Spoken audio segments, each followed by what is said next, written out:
Assalamualaikum warahmatullahi wabarakatuh. Kembali lagi di channel YouTube Satria Statistika Ceria.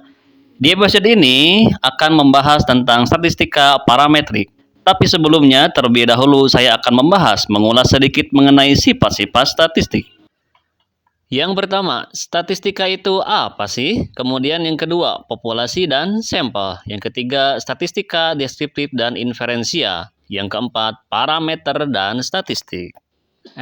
Sebelum lanjut, jangan lupa untuk selalu subscribe, like, share, and comment untuk mendukung selalu channel YouTube ini.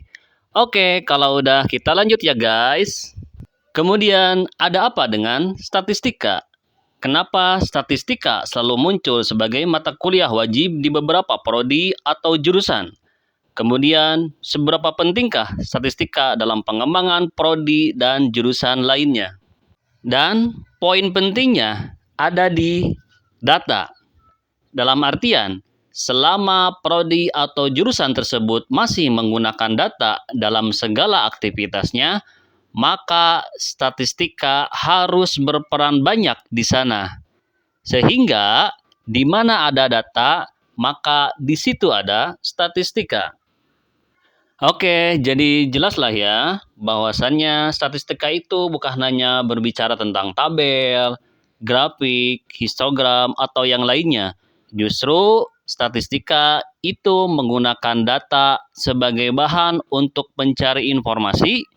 Kemudian dari informasi tersebut bisa merumuskan strategi ke depan dengan modal data yang diperoleh. Artinya, statistika bisa menyediakan metode untuk yang pertama itu desain, artinya merencanakan dan melaksanakan studi penelitian. Kemudian yang kedua, deskripsi, artinya meringkas dan mengeksplor data yang telah kita dapatkan. Yang terakhir itu adalah inferensial, artinya membuat prediksi dan generalisir tentang fenomena yang diwakili oleh data yang diperoleh. Juga bisa menyimpulkan kejadian yang tidak pasti atau melibatkan nilai peluang. Kemudian selanjutnya populasi dan sampel, di mana istilah ini sudah tidak asing lagi bagi rekan-rekan semua. Populasi dan sampel merupakan konsep dasar dari pelajaran statistika. Seperti yang diketahui bersama bahwa populasi adalah sekumpulan objek atau individu yang dibatasi oleh kriteria tertentu. Kriteria yang dimaksud adalah kriteria yang pantas dijadikan populasi penelitian. Kemudian, kalau sampel itu merupakan bagian dari sebuah populasi. Sebagai contoh, kita ambil populasi mahasiswa yang tinggal di Jatinangor. Katakanlah populasi mahasiswa yang tinggal di Jatinangor itu ada 1.000 orang. Maka kita bisa ambil sampel yang lebih kecil daripada 1.000, misalnya 100 orang. Dalam penentuan sampel ada beberapa metode yang bisa digunakan. Nanti kita akan belajar lebih lanjut setelah beberapa materi ke depan. Tujuan dari pengambilan sampel ini adalah untuk bisa menyimpulkan populasi yang 1.000 orang mahasiswa Jatinangor. Lewat sampel yang kita ambil hanya 100 orang saja. Nah, penelitian yang ingin mengukur populasi secara keseluruhan itu disebut dengan sensus. Namun, penelitian yang mengambil sampel tujuannya untuk menaksir populasi itu disebut dengan sampling. Selanjutnya ada statistika deskriptif dan inferensial. Jadi di dalam statistika itu dibagi menjadi dua cabang. Pertama ada statistika deskriptif. Fungsinya untuk menggambarkan data yang diperoleh dan meringkasnya ke dalam beberapa tools seperti tabel, histogram, grafik, dan lain-lain. Nah, yang kedua itu ada yang namanya statistika inferensial, yaitu menyimpulkan atau menaksir populasi yang ukurannya besar melalui sampel yang lebih kecil yang telah kita ambil dari populasi tersebut. Jadi, sampel merupakan bagian terkecil dari populasi. Nah, statistika inferensial itu mencakup beberapa metode, di antaranya ada estimasi titik, kemudian estimasi interval, kemudian pengujian hipotesis, yang semuanya harus didasarkan pada teori probabilitas.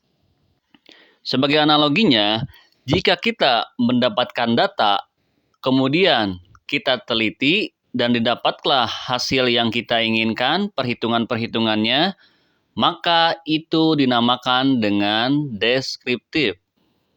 Oke, sekarang kita analogikan untuk inferensial. Andaikan kita punya populasi yang besar, misalnya 1.000 orang, ternyata kita tidak mampu untuk bisa meneliti secara keseluruhan, maka dengan demikian kita mengambil sampel yang lebih kecil. Nah, tujuan dari pengambilan sampel tidak lain dan tidak bukan adalah untuk bisa menyimpulkan populasi yang 1.000 orang lewat sampel yang kita ambil dengan jumlah hanya 100 orang. Itulah analogi dari statistika inferensial. Di dalam pengambilan data untuk penelitian, rekan-rekan semua dibebaskan untuk memilih kedua penelitian yang memungkinkan. Apakah rekan-rekan semua bisa mengambil populasi secara keseluruhan yang disebut dengan deskriptif atau nama lainnya yaitu sensus? Atau jika rekan-rekan semua mempunyai keterbatasan dalam pengambilan populasi secara keseluruhan, maka rekan-rekan semua diperbolehkan untuk bisa mengambil sampel, atau dalam artian lainnya itu disebut dengan sampling. Namun demikian, terdapat beberapa keunggulan dan kekurangan baik itu dari sensus maupun dari sampling.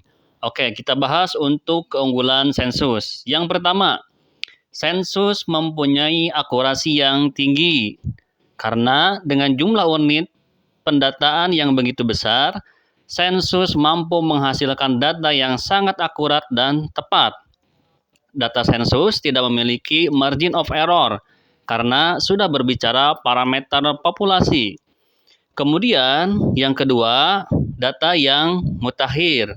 Artinya, data yang disajikan mampu menggambarkan kondisi terkini dari populasi. Hal ini memungkinkan kita untuk melakukan analisis yang lebih relevan dengan kondisi saat ini. Lalu kekurangannya untuk sensus adalah yang pertama, kita harus mengeluarkan biaya yang begitu besar untuk melakukan penelitian ini.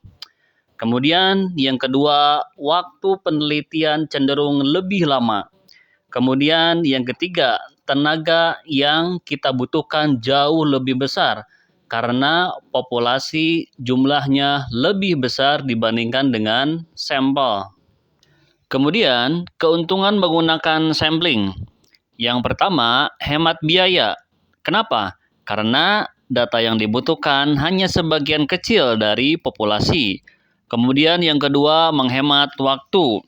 Karena waktu yang dibutuhkan untuk mengumpulkan data cenderung lebih singkat karena jumlah sampel yang relatif sedikit. Kemudian yang ketiga, yaitu hemat tenaga. Dengan jumlah responden atau data yang sedikit, otomatis sumber daya yang keluar cenderung lebih sedikit juga. Itu keuntungan menggunakan sampel. Nah, setelah tadi keuntungan menggunakan sampling, sekarang kita bahas kerugian menggunakan sampling. Yang pertama, jelas tingkat error untuk mengumpulkan populasi cenderung lebih tinggi. Kemudian, yang kedua, ada karakteristik populasi yang tidak bisa digambarkan oleh data yang telah terambil sebagian. Kemudian yang ketiga, tingkat keacakan sampel sulit diterapkan di lapangan. Ketiga itu merupakan bagian kecil dari kerugian kita menggunakan sampling. Kemudian selanjutnya kita akan membahas tentang parameter dan statistik.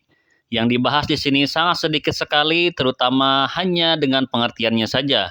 Karena kalau misalnya kita ingin membahas parameter dan statistik, perlu ada waktu khusus untuk membahas parameter dan statistik.